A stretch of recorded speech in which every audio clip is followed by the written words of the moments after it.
ఉన్నా లేకపోయినా ఏది ఆవిడ తినకపోయినా మాకు పెట్టివ్వరండి. బావల విషయంలో నా విషయంలో నాకు తండ్రి లేకపోయినా వాళ్ళకి లేకపోయినా అలా చూసుకునేవారు.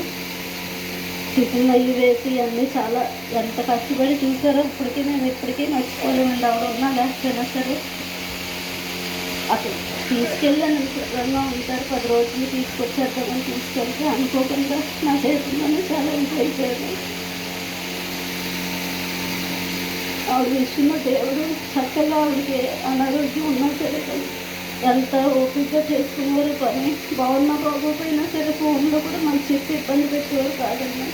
కానీ అనుకోకుండా ఆ రోజు అలా జరిగింది.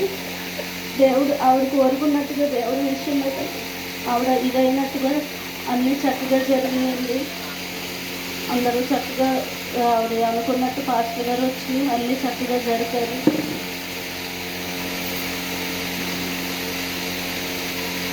ఏదైనా శుభ్రంగా ఆవిడ ఇప్పుడైనా ఎప్పటికైనా చక్కగా ఉండాలని నేను కోరుకుంటున్నాను.